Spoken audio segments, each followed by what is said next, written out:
नमस्कार, मेरा नाम है विशाल और आप देख रहे हैं थिंक 360।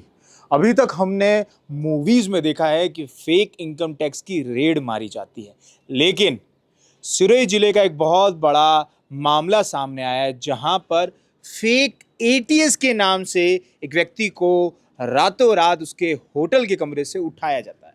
आइए जानते हैं क्या है पूरा मामला, क्या है वह घटना और उसके बाद अब क्या उसने रूप लिया है। क्या नाम है भाई साहब आपका? झालाराम देवासी मंडवारिया। अच्छा जलाराम जी, क्या थी पूरी घटना और किस तरीके से आपको फेक एटीएस के नाम से उठाया, क्या कहा आगे बताएं। मैं रात को रूम में सोया हुआ था, करीबन 3:30 बजे 6-7 लोग आए और दरवाज़ा खटखटाया। मैंने खोला तो कि हम जयपुर एटीएस से आए हैं।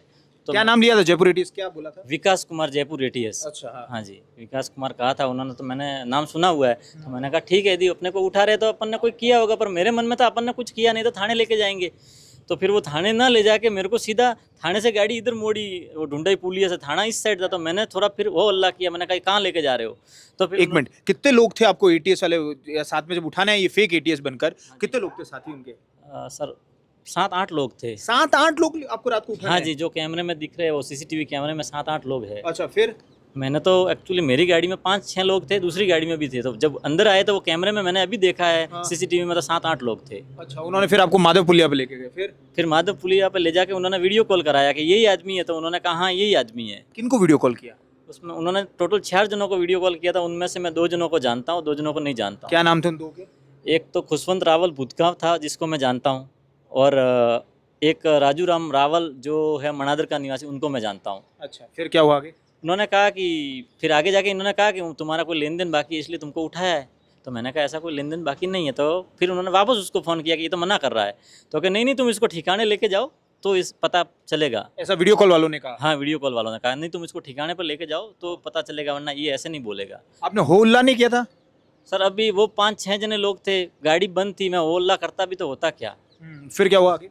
फिर वो मेरे को घुमाते घुमाते हुए बाड़मेर लेके गए। बाड़मेर के पास में 30-35 किलोमीटर पे एक परा करके गांव है, वहाँ लेके गए। धोरे थे सुनसान। अब वहाँ मेरे को खुला छोड़ा था, पर वहाँ से मैं यदि भागूँ तो भी कहीं जाने का कोई रास्ता नहीं था, क्योंकि पास में पाकिस्तान बॉर्डर है। बाकी वहाँ से कोई भागने का रास्ता ही नहीं था। फिर वहाँ उन्होंने मेरे पास कोरे कागज़ पे साइन करवाए, मेरे वीडियो बनाए कि पैसे मांगता हूँ, ऐसे वैसे वीडियो बनाए। फिर मेरे को कहा कि पैसे मंगा। मेरा फ़ोन वहाँ फिर चालू कराया इन्होंने कि भाई पैसे मंगा। मैंने कहा मैं किसी से नहीं मंगा सकता। तो उनके ऊपर उनका फ़ोन आ रहा था कि ये पैसे मंगा सकता है, तुम इसको बोलो कि उससे मंगवाएगा। वो पता नहीं किसके किसके नाम लेता। वो मेरे को कह रहे थे कि पैसे मंगा, तू मंगा सकता है। हमको पता भी है कि पैसा कहाँ से आएगा। कौन थे ये फोन करके जो मंगा रहे थे, नाम जानते हैं उनके? एक तो खुशवंत रावल था जो फ़ोन करके कह रहा था कि ये मंगा सकता है। फिर एक युवराज सिंह सोडा करके है, ये सोडो की ढाणी जावल के पास रहता है। उसने कहा कि नहीं, इसको अभी तुम छोड़ दोगे तो ये नहीं देगा पैसा, बाकी इसको तुम उठा लोगे तो ये पैसा दे देगा। जो बजरी का काम करता है, नहीं यूँ इधर सोडा है जावल का, जो इसने कहा कि तुम इसको छोड़ो मत, ये पैसा मंगाएगा।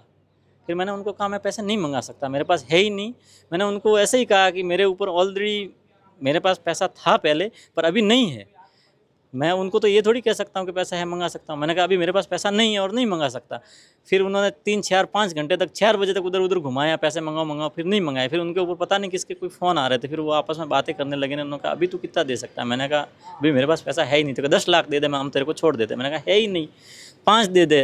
मैंने कहा है ही नहीं मेरे पास। मैंने कहा 1.5 लाख रुपया पड़ा है, यदि तुम मेरे को अभी छोड़ते हो तो मेरे गाड़ी में पड़ा है, मैं आपको दे देता हूँ। तो फिर उनको 1.5 लाख रुपया दिया, उन्होंने मेरे को छोड़ा। कहाँ छोड़ा उन्होंने? उन्होंने फिर जो, वो तो मेरा रास्ता पता ही नहीं था। मैंने कहा यहाँ से आप मेरे को छोड़ भी दोगे तो मैं नहीं जा पाऊँगा।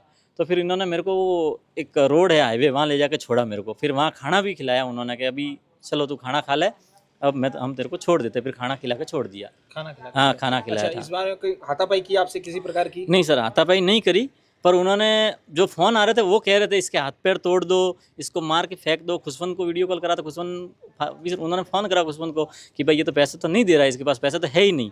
तो कि एक काम करो, पैसे की मुझे कोई ज़रूरत ही नहीं है, इसको एक काम करो यहाँ मार के फेंक दो, और जो मैंने तुमको पैसे कहे हैं वो मैं दे दूँगा, भले इससे 1 रुपया आए नहीं आए, पर इसको मार के फेंक दो, मैं तुमको पैसे दे दूँगा। फिर आगे आपने क्या कार्रवाई की?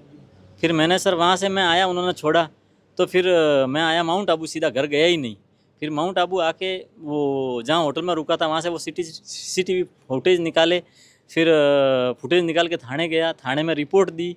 रिपोर्ट दे के फिर हम वापस बाड़मेर मौका देखने गए, और मौका देख के वहाँ से वो सब देख के मौका वापस आए, और फिर अभी मैं यहीं हूँ। हाँ जी। अच्छा ये बताइए, इस पूरे मामले में पुलिस कितना आपका साथ दे रही है, पूरे ढंग से दे रही है? हाँ सर, पुलिस पूरे एकदम पूरे तरीके से वो साथ दे रही है। पुलिस तो ये भी कह रही थी कि यदि हमको पता चल गया होता तो हम तुमको नीचे ही जाने नहीं देते, हम कार्रवाई करके रोक देते, पर किसी ने, होटल वालों ने, किसी ने ये फ़ोन ही नहीं किया कि भाई किसी को उठा के लेके गए हैं। तो ये भी एक शंका होती है कि होटल वालों ने फ़ोन किसी को किया क्यों नहीं, यूँ। तो देखिए, आपने जिस तरीके से इन्होंने बताया कि फेक एटीएस आया, विकास कुमार का नाम लिया, कुछ पैसों का मामला है, उसको लेकर इन्हें बाड़मेर के आसपास के इलाकों में लेके गए और बाद में इन्हें खाना खिलाकर छोड़ दिया। अब देखते हैं कि पुलिस किस तरीके इस मामले को लेती है संज्ञान में और क्या कार्रवाई करती है। इसी तरह आप थिंक 360 को देखते रहिए।